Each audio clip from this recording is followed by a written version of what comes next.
Hi everyone. So now we will discuss some other points related to the filling of electrons. अभी तक हमने देखा कि ना किस तरीके से ऑर्बिटल्स को उनके एनर्जी के इंक्रीजिंग ऑर्डर में लिखा जा सकता है. नेक्स्ट इज 3 पॉइंट्स हम लोग पहले ऑलरेडी डिस्कस कर चुके हैं. So the next point is fourth. It is regarding spin off electrons. तो देखते हैं. आपको एक चीज बताई थी कि अगर आपका L की वैल्यू 0 है, ये बार बार जरूरत पड़ रही है इसीलिए इसको डिस्कस भी किया जा रहा है. तो आप लोगों को M की वैल्यू भी निकालना बताया था which is equal to -L2 + L. It is 0. मैं फॉर्मूला बार बार नहीं लिखूंगी. For 2 it is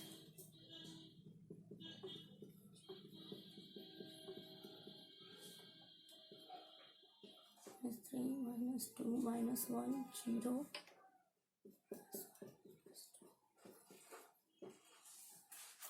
+3. ये सिंपल जो हम लोगों ने पहले क्वांटम नंबर्स में चीजें पढ़ी थी वहां से हम निकाल सकते हैं. तो देखिएगा फिलिंग ऑफ देखिएगा किस तरीके से आपका इलेक्ट्रॉन्स को सब ऑर्बिटल्स में हम फिल करेंगे. मैंने आपको बताया था जो M है ये आपको सब ऑर्बिटल्स के बारे में बताता है. जैसे P is further divided into 3 sub orbital जिन्हें हमने PX, PY, PZ कहा था. Sub orbitals. On the same way इनको हम डिफाइन करेंगे DXY, DYZ, DZX, DZ² - Y², DX². ठीक है. उसी तरीके से F के भी नाम हैं. FX3, Y3, Z3, FXYZ. इस तरीके से इन्हें भी डिफाइन किया गया है. फोर्थ पॉइंट है इलेक्ट्रॉन की फिलिंग को लेके पाउलीज एक्सक्लूजन प्रिंसिपल था एक जो कि इलेक्ट्रॉन की फिलिंग के बारे में बताता है. उसी से रिलेटेड है ये.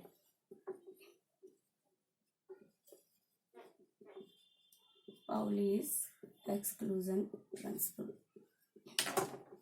ये प्रिंसिपल ये कहता है कि किसी भी सब ऑर्बिटल में यानी कि किसी भी सब ऑर्बिटल यानी कि किसी पर्टिकुलर px में मैक्सिमम 2 ही इलेक्ट्रॉन रिजाइड कर सकते हैं. लाइक मैं अगर P की बात कर रही हूं तो P is divided into 3 sub orbital जिन्हें हमने PX, PY और PZ कहा था. ठीक हो गया. ये भी डीजेनरेट है. डीजेनरेट मतलब सारे जो ऑर्बिटल्स हैं सबकी एनर्जी सेम है. जब एनर्जी सेम होती है तो at that condition we use the term degenerate. तो पाउलीज एक्सक्लूजन प्रिंसिपल ये कहता है कि किसी पर्टिकुलर सब सेल में या आप कह सकते हैं सब ऑर्बिटल में मैक्सिमम 2 ही इलेक्ट्रॉन रिजाइड कर सकते हैं. मैक्सिमम नंबर ऑफ इलेक्ट्रॉन जो रिजाइड कर सकते हैं वो 2 हैं. लेकिन उनका जो स्पिन है it should be opposite. 2 electrons of opposite spin. Pauli's exclusion principal इतना ही है. यानी कि इस पर्टिकुलर सब ऑर्बिटल में 2 इलेक्ट्रॉन रिजाइड करेंगे जिनका स्पिन +½ एंड -½ होगा. They can't be parallel. Never allowed. They can't be -½ neither both of them can be clockwise nor anti-clockwise. One have to be clockwise and other one will be anti-clockwise. तो Pauli's exclusion principal यही कहता है कि किसी भी sub orbital में maximum 2 electrons रहेंगे जिनका जो स्पिन है इट शुड बी अपोजिट. और इसको एक तरीके से ये भी कहा जाता है कि किसी भी पर्टिकुलर इलेक्ट्रॉन के लिए या कहें अगर आपके पास 2 इलेक्ट्रॉन दिए गए हैं तो उनके लिए चारों क्वांटम नंबर सेम नहीं हो सकती. इसे समझते हैं कैसे. मान लिया हम बात कर रहे हैं ना n = 2 ही ले लेते हैं. तो L will be 0 and 1 because for a given value of n L = 0 to n - 1. So the value of M will be 0 and -1 0 +1. ठीक हो गया. S तो हम आराम से निकाल सकते हैं. जैसे इसमें भी अगर इलेक्ट्रॉन फिल होगा तो देखिएगा 0 मतलब हम s की बात कर रहे हैं, we have 1s and p। s further divide नहीं होता तो इसलिए केवल इसे s कहेंगे और इसे px py pz। Orbital form पे दिखाएं तो this is s and this is 3 orbitals of p, so this is 2p, this is 2s। Justified है बिकॉज n इक्वल टू 2। अभी हम पूरा इसके बारे में डिस्कस कर चुके हैं कि जो इनिशियल है वो it represents the value of n। तो अगर मान लिया हमें इलेक्ट्रॉन फिल करना है या इलेक्ट्रॉन के टर्म पे अगर हम बात करें, कार्बन को देख लेते हैं। कार्बन का एग्जांपल अगर हम लेते हैं तो कार्बन का जो 2s2 2p2 है, इट इज 2p2। तो इलेक्ट्रॉन की फिलिंग वैलेंस सेल जो आपका जिसमें वैलेंस इलेक्ट्रॉन फिल किया गया है दैट इज 2। तो अगर देखें जो प्रिंसिपल हमने पढ़ा है उसके अकॉर्डिंग किसी भी ऑर्बिटल में अगर पॉसिबिलिटी है तो मैक्सिमम 2 ही इलेक्ट्रॉन रिजाइड करेगा, अदरवाइज 1 इलेक्ट्रॉन रिजाइड करेगा, 2 से ज्यादा नहीं कर सकता। द थिंग इज दैट अब आपने 2p2 देखना है, 2p2,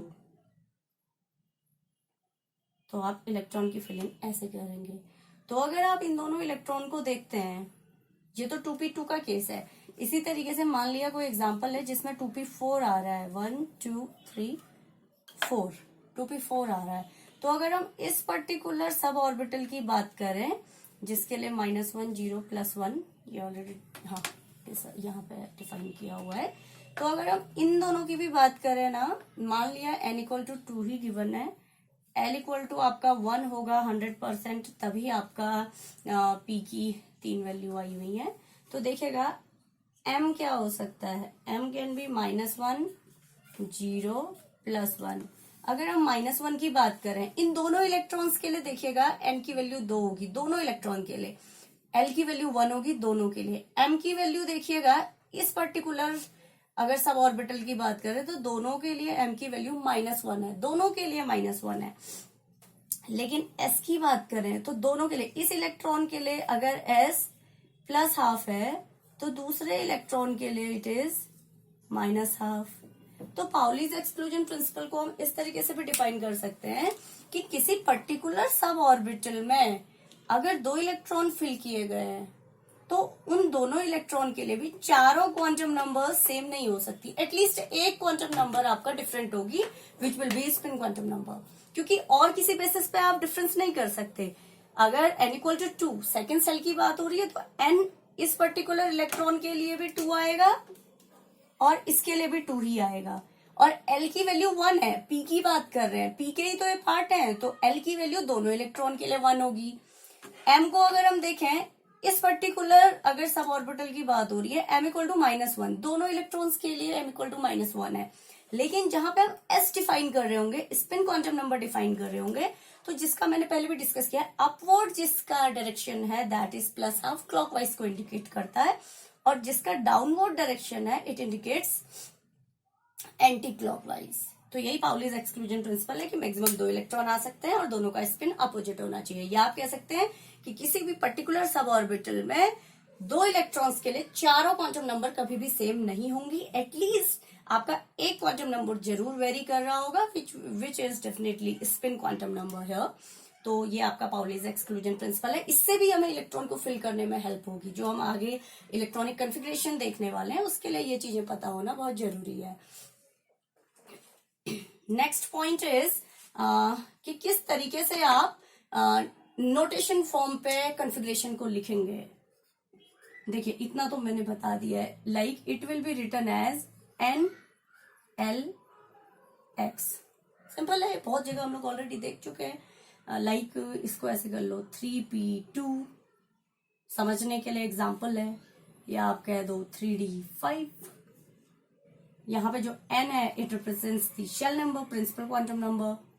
l है जो इट रिप्रेजेंट्स दी सब शेल एजीमुथल क्वांटम नंबर, और जो x लिखा हुआ है students it represents the total number of electron, कि इस पर्टिकुलर सब शेल में टोटल इलेक्ट्रॉन कितना आया है उसके बारे में रिप्रेजेंट करेगा। लाइक ये बता रहा है कि 3p में 2 इलेक्ट्रॉन्स फिल किए गए हैं और इससे ये इंडिकेट कर रहा है कि 3D में 5 इलेक्ट्रॉन्स आए हैं। This x represent number of electrons का। तो next point is this, and अब एक रूल आता है Hund's rule of maximum multiplicity. Hund के नाम पे ये रूल दिया गया है।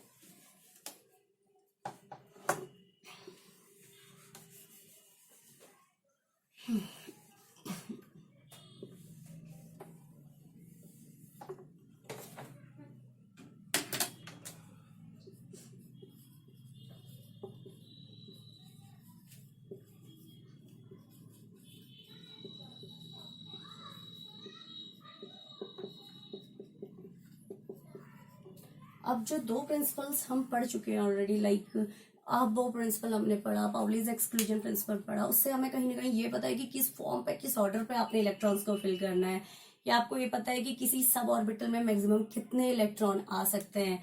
Now Hund's rule of maximum multiplicity क्या कहता है, देखिएगा। हुंड्स रूल आपको एक तरीके से बताता है कि सब ऑर्बिटल्स में इलेक्ट्रॉन्स की कैसे फिलिंग होनी है। लाइक इसमें एग्जाम्पल से इसे समझेंगे। आपके पास P3 है, मान लिया आपके पास एक D2 है, एक D5 है, एक D6 है। उसी तरीके से P2 भी ले लेते हैं और P5 भी ले लेते हैं। ठीक हो गया। अब देखिए, आइदर मैं P3, P2, P5, चलो इसको 2 मान लेते हैं, पूरे नोटेशन के साथ लिखते हैं। ठीक है, यहाँ पे n वैल्यू भी है, l वैल्यू भी है और नंबर ऑफ इलेक्ट्रॉन्स भी मेंशन है। तो देखेंगे कि किस तरीके से आपका इलेक्ट्रॉन की फिलिंग होनी है। अब मैंने ये तो आपको बता दिया है कि जो P है वो 3 पार्ट्स में फर्दर डिवाइड होता है, मतलब फर्दर 3 सबसेल्स P से ऑब्टेन होते हैं। तो इतना तो क्लियर है। Either we talk about 2p3, 2p2 और 2p5, इनकी फिलिंग होगी तो इन 3 सब ऑर्बिटल्स में, जिन्हें हम px, py, pz भी कहते हैं। पहले हमने एग्जांपल ले लिया आपका 2p2 का, हम 2p2 की फिलिंग देखते हैं। ठीक है, -1, 0, +1 भी हमने किया था। अगर हम 2 इलेक्ट्रॉन्स को फिल करेंगे तो मैंने आपको 2 तरीके से, देखिए, आप फिल कर सकते हैं। या तो आप ऐसे फिल करोगे, क्योंकि आपको ये भी बताया है कि किसी सब ऑर्बिटल में मैक्सिमम 2 इलेक्ट्रॉन रिजाइड कर सकते हैं, या आप ऐसे फिल करोगे, या आप इसको यहां भी शिफ्ट कर सकते हो, यानी कि डिफरेंट ऑर्बिटल्स में, हर ऑर्बिटल में आप सिंगल इलेक्ट्रॉन फिल कर रहे हैं। ठीक है, तो आपकी इंफॉर्मेशन के लिए बता दूं, ये जो तरीका है ये बिल्कुल गलत है, and this is the right way. वही मैंने फिर कहा, आप ये डीजेनरेट ऑर्बिटल्स है ना, डीजेनरेट मतलब सबकी एनर्जी इक्वल है, तो ये इलेक्ट्रॉन यहां भी फिल किया जा सकता है। व्हाट आई मीन टू से, आप इसको रिमूव करके यहां भी फिल कर सकते हो। ठीक है, या इसको आप यहां फिल कर सकते हो, लेकिन दोनों को एक साथ नहीं फिल कर सकते। ठीक है, अब इससे कंफ्यूज नहीं होना है कि आपने तो कहा था कि 2 इलेक्ट्रॉन्स फिल किए जा सकते हैं। फर्दर देखते हैं आगे। Next is 2p3। लिख नहीं रहे, सीधे सीधे फिलिंग दिखाते हैं। एक तरीका ये है, एक तरीका अगेन वही है, आप कुछ भी फिल कर दो। यहाँ आपने 2 इलेक्ट्रॉन फिल कर दिए, यहाँ 1 इलेक्ट्रॉन फिल कर दिया, अगेन गलत, दिस इज राइट। फिर हम फिल करेंगे 2p5 को।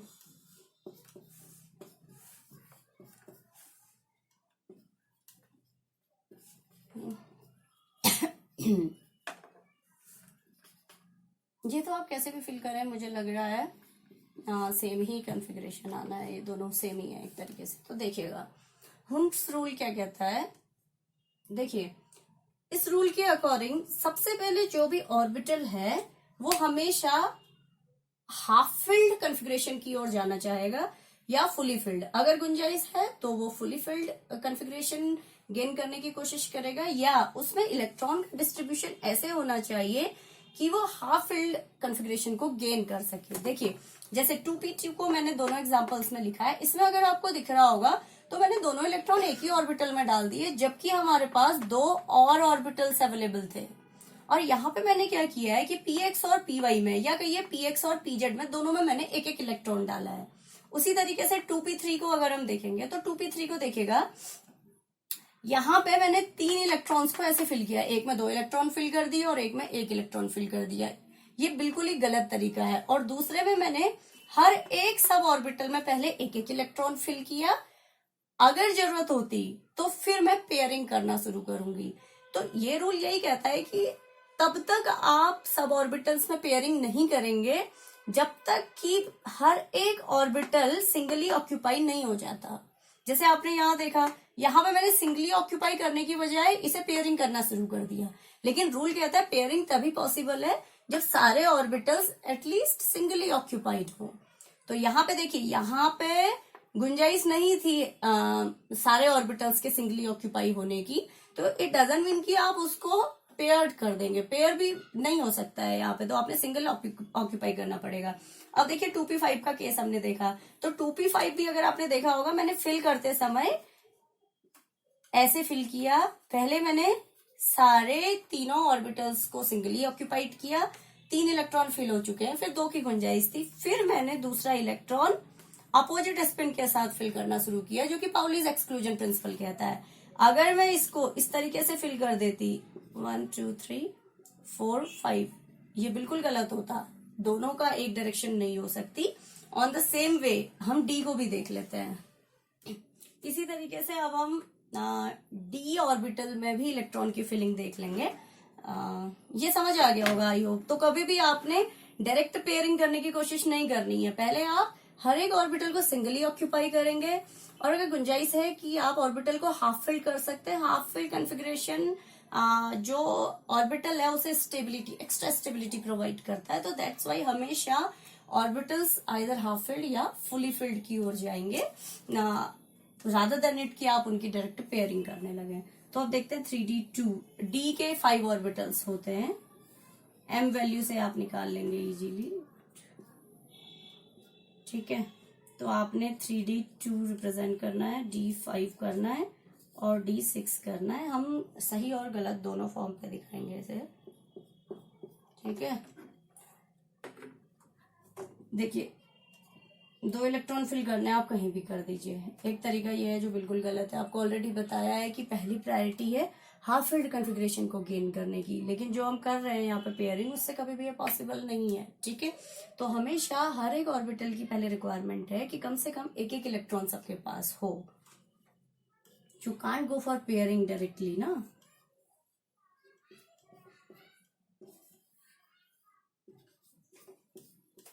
ठीक है, 5 है, एक तरीका ये है जो बिल्कुल सही है।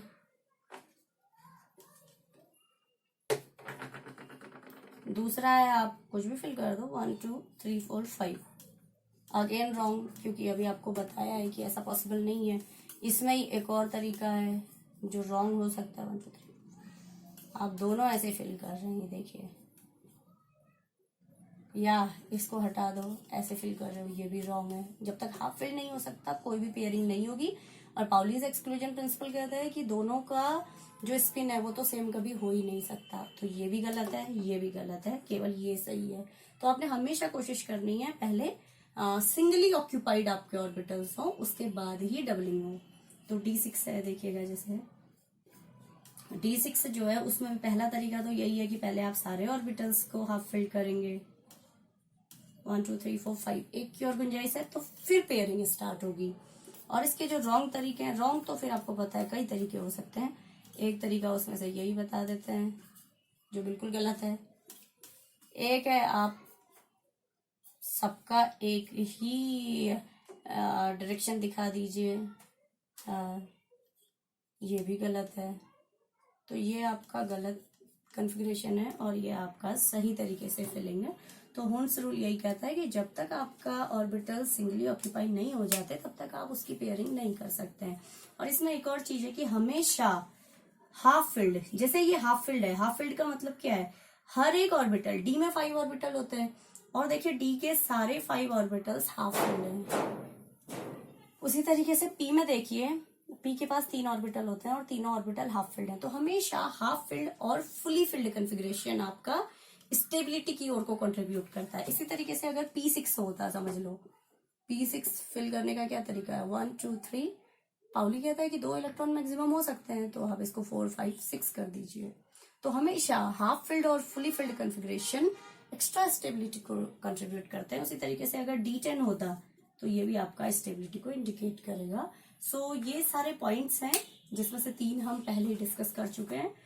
3 हमने आज डिस्कस किए, जिसमें कि एक पाउलीज एक्सक्लूजन प्रिंसिपल था, second one was the notation, जिस तरीके से आप इलेक्ट्रॉन को रिप्रेजेंट करेंगे, और फिफ्थ था कि किस तरीके से आपने ऑर्बिटल्स में फिलिंग करनी है। ऐसा नहीं कि आपको रैंडमली आपने पढ़ा है कि 2 इलेक्ट्रॉन हो सकते हैं किसी सब ऑर्बिटल में, तो आप 2 इलेक्ट्रॉन एक साथ फिल कर देंगे। आपने देखना है, जैसे इसमें हम लोग देखते हैं कि एस में अगर फिलिंग करनी हो, अगर हमारे पास 2s1 है तो हम 1 इलेक्ट्रॉन फिल करेंगे। अगर 2s2 है, 2 इलेक्ट्रॉन है, तो सिंगल ऑक्यूपाई होने के बाद इसकी पेयरिंग होगी। सेंस क्या है कि एस में जो सब ऑर्बिटल है वो भी एक ही है, एम की वैल्यू भी एस के केस में 0 आती है, दैट इज यानी कि ए की वैल्यू ऑब्टेन हो रही है। तो इसीलिए पेयरिंग जस्ट एक इलेक्ट्रॉन के फिल होने के बाद स्टार्ट हो जा रही है। वाइल पी के केस में अगर हम देखें तो हमारे पास सब ऑर्बिटल्स ज्यादा हैं, इसीलिए यहाँ पे पहले सारे ऑर्बिटल सिंगली ऑक्यूपाई होंगे, उसके बाद ही आपका पेयरिंग होगी। एस में भी सेम वही केस हो रहा है। So that's all regarding the filling of electron in orbitals.